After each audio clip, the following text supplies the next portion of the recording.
Olá, leitores do Boca News. Iniciamos nosso BNews Entrevista e vamos conversar com o jornalista, escritor e ex-deputado estadual pela Bahia, Emiliano José. Tudo bem, Emiliano? Um prazer estar aqui. Tudo bem, o prazer é meu. Alegria estar falando com a Bahia e com os telespectadores do Boca News. E no dia 14 de junho, agora, você lança o livro que conta a história de Waldir Pires, que é um político marcante para a história do nosso estado. Aí vem aquela pergunta: por que escolher a figura de Waldir Pires para lançar mais um livro? Você já lançou vários. E por que a figura de Waldir agora, neste momento, para lançar um livro? Este é o 13º livro que estou lançando. Simbolicamente, aliás, o 13º, né? É o 13º PT e tudo, né? Do Partido dos Trabalhadores, por analogia. O Waldir é uma figura, eu tenho talvez esse defeito, para o jornalismo talvez um defeito, que é o de fazer biografias de pessoas pelas quais eu tenho admiração. Evidentemente, biografia é biografia, não me impede em nenhum caso de situar aquilo que foi a vida da pessoa com seus avanços, recuos, vitórias e derrotas, acertos e erros, né? Como é o caso do Waldir, que é uma trajetória extraordinária de vida e não apenas um personagem baiano, né? O Waldir é um personagem nacional. O Waldir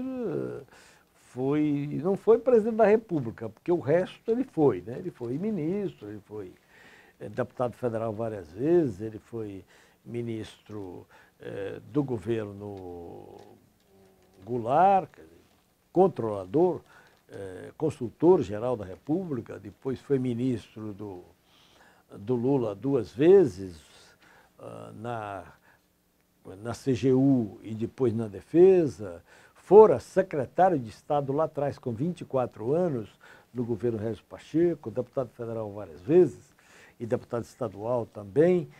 É uma figura que, em tantas ocasiões, não dependia, aliás, do mandato para ter uma voz muito respeitada. É uma trajetória de vida toda devotada à defesa das melhores causas do Brasil, devotado sempre à democracia, à luta pela igualdade. E este primeiro volume que eu lanço no dia 14 de junho, esse primeiro volume pega da infância dele, melhor dito, do nascimento, em 1926, quando ele nasce, até 1978, quando termina o ato 5. Este volume cobre isso. O segundo, que já está nas mãos do editor para iniciar aquele trabalho de revisão, arrumação e tudo que você conhece.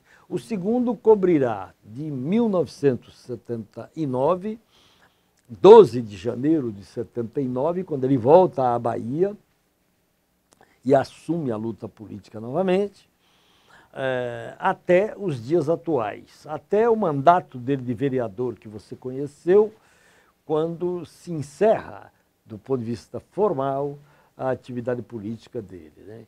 É, portanto, uma longa jornada de vida política, né? Que vem do início dos anos 40 até os dias de hoje, né? É uma coisa extraordinária a trajetória de vida do Waldir.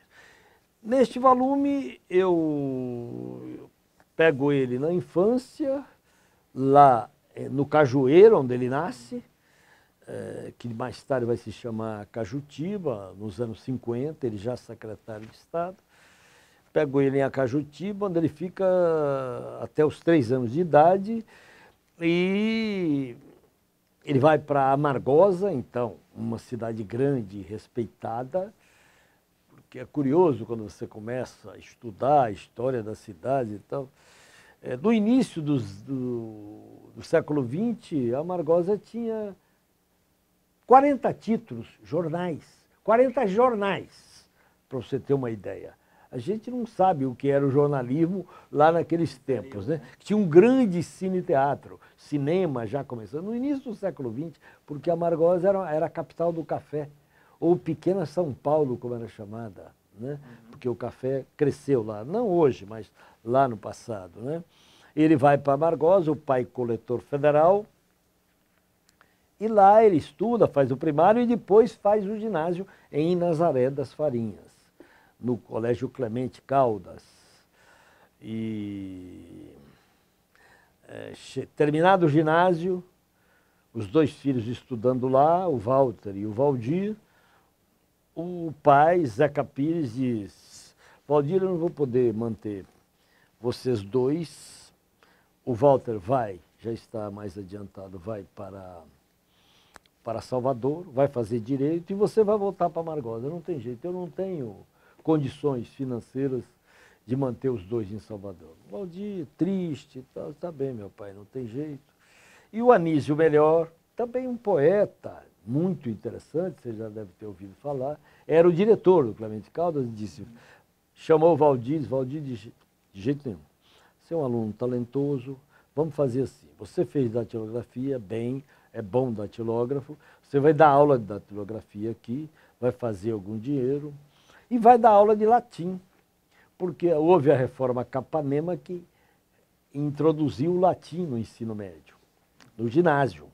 E o Valdir, que conhecia o latim por causa do pai, que fizera o seminário maior lá no convento do Caraça, mas não terminou, casou-se e tal, e ele dominava o latim. E aí passou a dar aula. Ele diz, eu quase fico rico dando aula. Uma maneira de brincar, mas verdadeira no sentido de que ele fez uma poupança absolutamente razoável para, em 1943, aportar em Salvador e poder começar a se sustentar. Veio para cá, lá para a Rua do Tijolo, na verdade, Rua 28 de Setembro hoje, ali ficou numa casa estudantil, numa comunidade estudantil, numa residência, né, que eles, 9, 10 estudantes organizaram.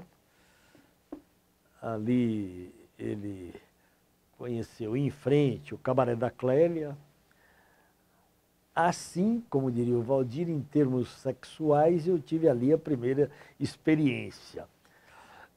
Está contado isso no livro, por isso eu posso falar. E ele autorizou, ele fala abertamente sobre isso, sobre tudo, sobre claro, a adolescência, sobre tudo? Tudo. Falando com ele, eu não descobri isso, isso foi conversado e tudo. O Valdir E depois tem a paixão dele por Yolanda, o fim da guerra, no dia do fim da guerra, ele falando ali de uma sacada da Rua Chile para a população lá embaixo, já orador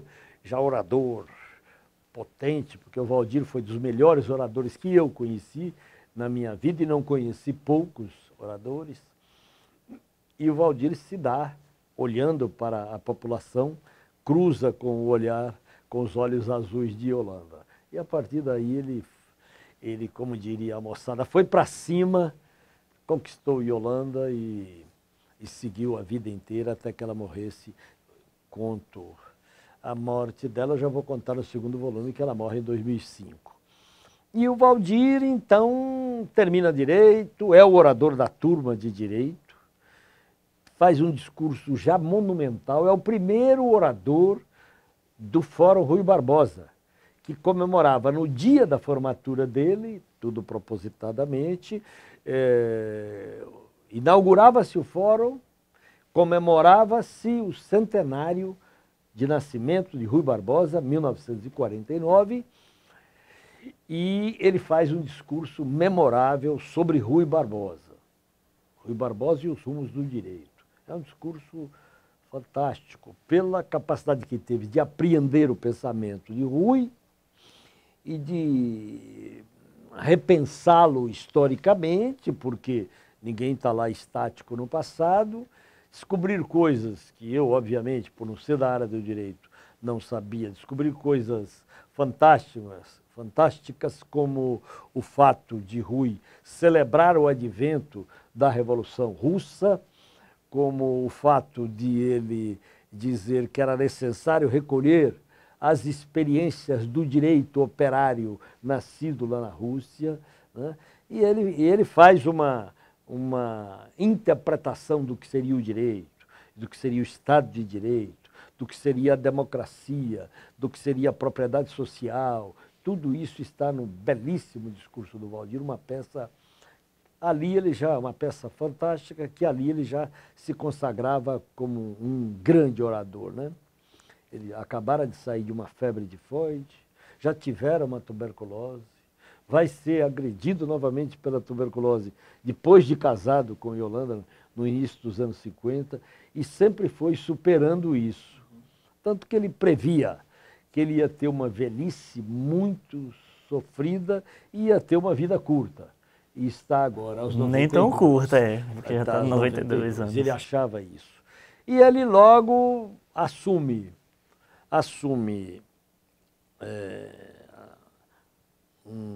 uma secretaria, uma espécie de chefe da Casa Civil, secretário de Estado do governo Régis Pacheco, indicado pelo Antônio Balbino. O Antônio Balbino, que foi governador depois, em 1954, é uma espécie de preceptor do Waldir do ponto de vista da política institucional. Enxergou logo cedo, pela experiência, a capacidade dele de visão, de ver um jovem surgir bom, e faz Waldir ser candidato de primeira em 1950 já.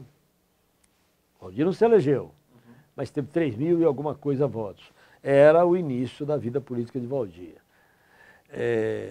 Em 54 ele se elege deputado estadual, é colega de Antônio Carlos Magalhães na Assembleia Legislativa, apoiando o mesmo governador, mesmo Balbino, tecendo elogios mútuos um com o outro, mais o Antônio Carlos elogiando o Waldir, porque ele percebia o talento do Waldir. Mais tarde é outra conversa. Em 58 ele se elege deputado federal.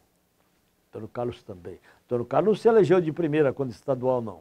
Quem se elegeu foi Waldir. O Antônio Carlos teve que buscar a eleição dele numa eleição chamada suplementar para ter mais 100 e poucos votos e conseguir assumir o mandato. O Waldir, então, depois de 58 e 62, ele disputa a eleição para governador. Perde por 5% dos votos apenas para Lomanto, graças à intervenção aberta da Igreja Católica de Dom Augusto, o cardeal Dom Augusto Álvaro da Silva, que disse que ele teria que abrir mão do apoio dos comunistas ou a Igreja o atacaria. Waldir disse, obviamente, eu não sou comunista, como é sabido, agora eu não sempre compartilhei com eles a minha vida política e não abrirei mão do apoio deles, nem tem razão para isso. E aí ele foi violentamente atacado por tudo quanto é canto pela Igreja Católica, que então tinha muito mais força do que tem hoje, e o cardeal Dom Augusto Álvaro da Silva era um sujeito, um conservador empedernido e muito raivoso. E Waldir perde a eleição, vai dar aula na UNB, Sim. na extraordinária UNB, e logo é chamado para ser consultor-geral da República, pelo Goulart.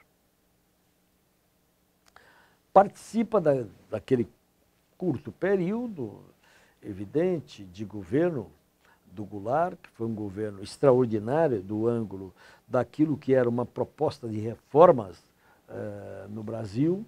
O Waldir é um elaborador fundamental de propostas essenciais das chamadas reformas de base, a própria reforma agrária, que o Goulart anuncia no comício de 13 de março de 1964, a nacionalização dos minérios, a estatização ou monopólio da importação de petróleo, tudo isso é da lavra do Waldir, aquilo que o Darcy Ribeiro chama de façanhas de Waldir. Em 1964, há o golpe, como todos nós sabemos. Por uma porta entraram os golpistas no Palácio do Planalto, com o Supremo e tudo, porque o Supremo também lá apoiou o golpe. Como hoje, ontem, O Supremo apoiou o golpe.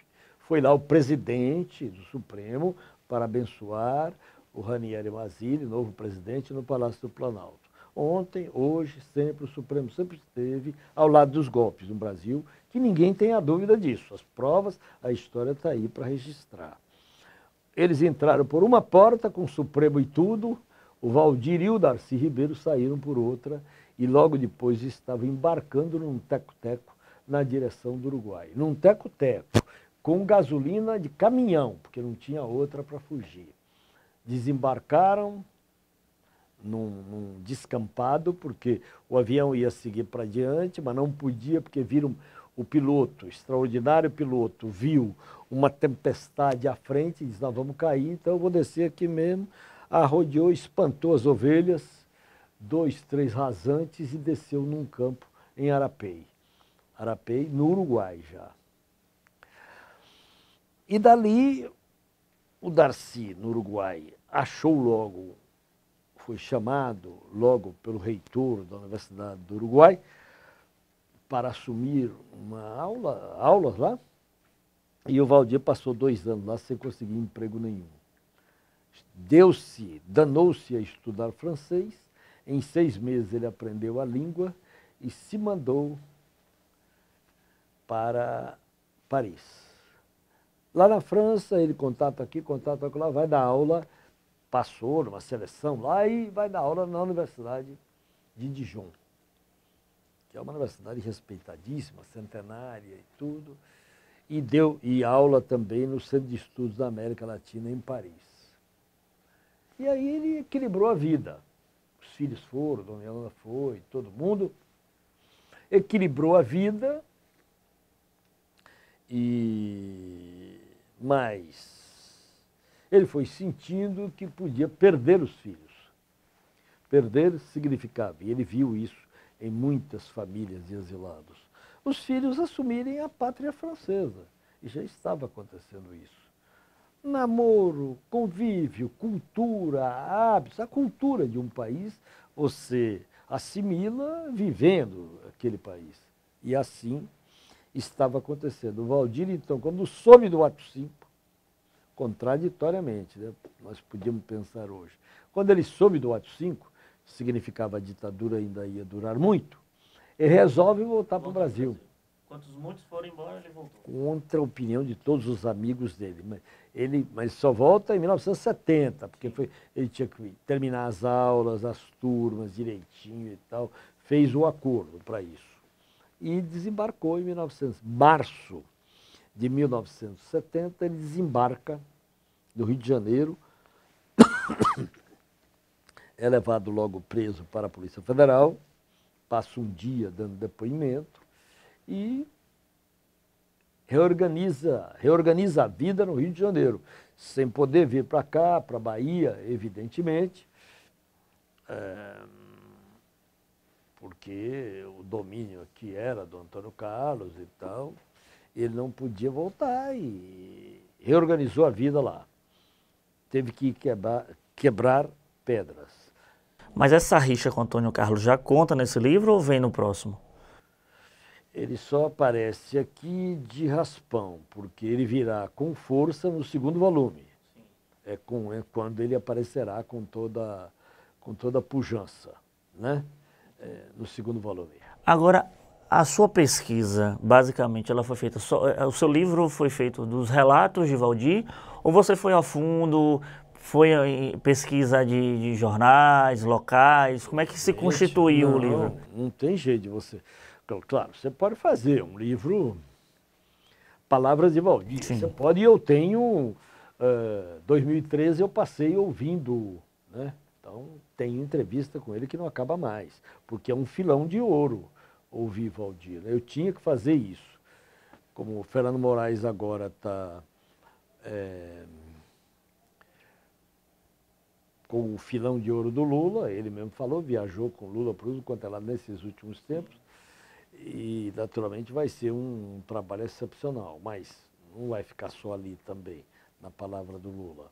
Como eu não fiquei só na do Valdir, tem pesquisa com um mundo de jornais, de revistas, a própria bibliografia, você tem livros, você tem outros depoimentos, tem a trajetória de vida dele, reportagem lá no Cajueiro, ou a Cajutiba hoje, reportagem lá em Amargosa para conhecer, estudos sobre Amargosa, estudos sobre Nazaré das Farinhas, estudos sobre Salvador, Salvador que ele foi conhecer Salvador de alguma forma por conta dessa biografia. Quem é que lembra que abrir a Avenida 7 em 1910, entre 10 e 33, foi uma expansão do mercado imobiliário que sai da Sé, vai para a Barra e vai até o Rio Vermelho, expansão que continua até hoje, um século depois. Ali se abria para o capital imobiliário, sob as bênçãos, então, do capital mercantil, a Salvador, fundada numa teoria de cidade, lá do Haussmann, da França e tal, e o Seabra foi esse desbravador, no bom ou no mau sentido que queira. Ali se entregou a Sé, famosa, tem o livro do Fernando Rocha Pérez que trata disso, que a igreja abençoou por 300 dinheiros, como se fala à época. Então eu fui, eu digo sempre, não tem livro definitivo. Sobretudo, quando você está tratando, o editor até ia botar a biografia, eu digo, não bote, é biografia, que outros podem fazer tantas outras biografias do Valdir e descobrirão outras coisas. Eu não tenho nunca a pretensão, foi o livro mais demorado de trabalho meu, o mais demorado, mais pesquisado, e não quer dizer muita coisa. O que eu quero dizer é que eu fiz, é o meu Valdir, num certo sentido, quer dizer, é uma interpretação da vida e do papel do Valdir. Outros vão trabalhar, e é muito duro escrever sobre um personagem que está aí. Eu estou escrevendo a quente, né? Com todas as paixões presentes, mas houve pesquisa e bastante. Eu tenho um pacote imenso de coisas sobre Valdir, e que eu tive que cortar. Agora, segundo volume, eu tive que cortar 500 mil caracteres. O editor disse, não, corte 500 mil, já cortei. Não tem jeito. Outro livro, eu cortei um livro, né? E não tem como, você é jornalista, conhece o quanto é duro você cortar o que já escreveu. É mais difícil do que tudo aquilo que eu já escrevi, né? Então, mas é um trabalho, para mim, apaixonante. Ele, então, como dizia, vai para o Uruguai, volta para o Brasil, quebra a pedra do Rio de Janeiro, e monta uma pedreira, e depois volta para a Bahia. Agora, isso é uma forma de dar títulos ao que fiz. Tem um capítulo aqui que eu considero sempre muito interessante, que é o capítulo da formação do Valdir. Porque você pensa, como é que é esse cara, né? Por que que ele... Qual é a ideologia dele? O que que ele pensa mesmo e tal? Uma coisa é o cara falando, e ele externa determinadas posições, mas ele tem um substrato teórico, um fundamento atrás. E fui atrás disso. Quem são os sustentáculos teóricos dessa formação desse cidadão chamado Valdir Pires? Eu diria que são 3, estão ditos aqui. Rui Barbosa, João Mangabeira, irmão do Otávio, e, com um papel absolutamente central, Harold Lask, um teórico britânico e político britânico do Partido Trabalhista, que escreveu um livro chamado Reflexões sobre a Revolução da Nossa Época, que foi o livro que mais marcou a vida do Valdir. E ali ele edita esse livro em 1942, o Lask. Aqui no Brasil é editado em 1946. O tradutor é Enio Silveira, da Civilização Brasileira, Isa Silveira, os dois traduzem. E era um político e teórico marxista sem que fosse comunista, ou seja, sem que ele assumisse, por exemplo, a chamada ditadura do proletariado, no pensamento leninista e tudo. Esses são os eixos básicos da formação do Valdir. Diria, porque o Lask, ele era um defensor da luta pelo fim da desigualdade, pelo socialismo, mas sem a ditadura do proletariado chamada. Aquilo que ele chamava revolução por consentimento. Nós vamos fazer a revolução por consentimento, que é algo próximo à teoria da hegemonia desenvolvida pelo Gramsci também, embora ele não seja um gramsciano, o Lask. Enfim, e o Valdir é também um admirador da Revolução Americana, um admirador da Revolução Francesa, um admirador do Péricles lá atrás, na Grécia, mas nunca se embeveceu por esses episódios, nunca deixou de fazer críticas também a ele.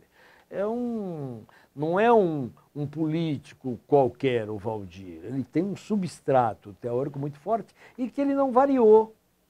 Defesa da democracia, defesa das liberdades e defesa da igualdade. Não tem a democracia, segundo ele, se você não tem um Estado de direito voltado a enfrentar as desigualdades sociais. Estamos conversando com o escritor e jornalista Emiliano José, que nos fala um pouco sobre a biografia, o livro que ele lança sobre a história do ex-governador da Bahia, ex-vereador de Salvador, ex-ministro da República, Valdir Pires. Agora vocês dois são do PT, são filiados ao PT, vocês têm um convívio político. Eu queria entender em que momento você entra nessa história de Valdir Pires como um companheiro político também. Bem, como companheiro político, eu tenho pelo menos 40 anos de convivência com Valdir. Quando Valdir chega aqui, em 1979, eu digo, para ficar aí então e assumir as oposições, eu tinha 4 anos e alguma coisa que eu tinha saído da prisão. E eu fui chamado pelo Valdir, eu e alguns companheiros fomos chamados para a possibilidade de irmos para a ideia do PTB, né, sigla pela qual o Brizola estava lutando e tudo, mas o PTB foi sequestrado pela Ivete Vargas e o Brizola perdeu a sigla. E o Valdir, que tinha chegado no PMDB e iniciado essa coisa do PTB, voltou para o PMDB e nós também, eu e mais alguns companheiros que recém-saídos da prisão, também ingressamos no PMDB e desde lá a gente trabalhou juntos. Eu me elegi, não cheguei a me eleger em 1986, mas fui deputado estadual, assumi e fui um defensor intransigente do Valdir na Assembleia Legislativa. E desde lá eu nunca mais me apartei do Valdir, desde lá. Em 1997 é que eu e ele, na verdade ele tomou a iniciativa e eu o acompanhei, evidentemente decidimos, eu já queria há algum tempo, mas aí acompanhando nós fomos para o PT. E desde lá estamos no Partido dos Trabalhadores. Eu ocupei postos de direção, fui da executiva, fui por muitos anos, agora mais recentemente da Fundação Perseu Abramo, ligado ao partido, sou do diretório estadual do PT e não tenho nenhuma dúvida quanto à continuidade no partido e, neste momento, nenhuma dúvida quanto à candidatura do presidente Lula à presidência da República novamente. E qual foi a reação de Valdir quando você disse a ele que escreveu um livro sobre a história dele? Qual foi esse contexto? Como foi essa situação? E qual foi a recepção dele a isso? Curioso. O Valdir, obviamente, tem confiança em mim, nunca fez nunca quis nenhuma vigilância, nada disso. Não teve nenhuma censura, dizer assim, eu não quero... Não, nem a família, nem ninguém nunca viu, vai ver agora escrito. O que não quer dizer que eu não ouvi a família, certo. Ouvi. Sobretudo Ana Cristina, a filha mais velha. Mas ninguém me disse, como é que vai ser isso, menino? Como é que vai ser aquilo? Não, ninguém fez isso, nem ele. E ele não é um sujeito é curioso dizer isso, mas ele não é ansioso por isso. Vamos começar as entrevistas, Valdir? Vamos embora. E tudo bem, ele vai falando. Ele vai falando. Foi filmado tudo. Está tudo em cinema, como diríamos. Eu tenho ainda a esperança de conseguir fazer um documentário. Não sei, porque também isso dependerá de algum recurso e tudo, né? Mas eu e Jorge Felipe, da Santo Guerreiro, temos essa ideia na cabeça. Vamos ver. Então, naturalmente, ele nunca me disse. Mas ele não tinha pressa também. Eu digo, Valdir, eu quero continuar, mesmo em campanha. Não, deixa, toque sua vida e tal. Ele é muito tranquilo, ele não é um sujeito que precisa escrever alguma coisa sobre mim e tal. Não, não é. E receberá, está recebendo, certamente com muita alegria, né? Pois bem, estamos falando com Emiliano José, escritor do livro que conta a história de Valdir Pires. Há previsão de quando vai ser lançado o segundo volume? Já tem uma noção de quando chega às prateleiras? Dependerá de uma série de coisas. Primeiro, desse trabalho infernal da revisora. Há uma revisora Vera Hollenberg, muito capaz e muito atenta, e exerce o trabalho dela com mão de ferro, o que é muito bom para quem escreve, porque quem escreve nunca percebe os erros. Pode anotar isso como jornalista experiente que sou, estou lhe falando. Passa elefante, né? Para quem escreve. Tem que ter alguém para revisar. A gente chamava copy desk. Tinha que ter o copy, né? Então vai ter esse trabalho do revisor, o trabalho de passar pelas referências bibliográficas, que é uma coisa que me aterroriza, eu detesto, eu não gosto, mas tem milhares de referências, mas eu não quero fazer aquele número e tal, não sei o quê. Isso é com a própria revisora e a ABNT e tudo que você sabe. E depois é rodar, é o mais simples. E tem o acidente de percurso mais ou menos previsível, que são as eleições. Você lançar um livro no meio de eleições é um pouco complicado. Mas ele está pronto, num certo sentido. No certo sentido, não. Do meu ponto de vista, do escrever, ele está pronto. Só tive a tristeza, mas não tem jeito, o sofrimento de matar 500.000 caracteres, pelo menos. Tem algo desses 500 caracteres que você pode dizer, alguma história que precisou ser cortada desse segundo volume? Você lembra assim? Não, porque eu tive o cuidado. Não, eu não cortei nada essencial. Não. O essencial foi ficando. Eu tive que cortar aquilo que a gente chama gordura mesmo. Porque a gente escreve muito, né? E tem que cortar. O melhor exercício, mais competente, dizia o Graciliano, é cortar. O mais doloroso para quem é jornalista também. Hein? E o mais doloroso para quem é jornalista é dolorosíssimo. Mas vai ver Vidas Secas, ver Vidas Secas. Realmente. Que é uma coisinha curta e direta. Em um livro extraordinário, né? Com certeza. Só ali no meio você pega um capítulo com a cadela baleia, parece uma coisa à parte de tão maravilhoso que é. Mas aí o cara teve que cortar até mais não poder, né? Cortar, cortar e cortar. Dia 14 de junho, no Palácio Rio Branco, a partir das 5 da tarde, haverá o lançamento do livro que conta a história de Valdir Pires, escrito pelo jornalista, professor, ex-professor, na verdade, professor aposentado, né, já da UFBA de jornalismo, continua ainda, né?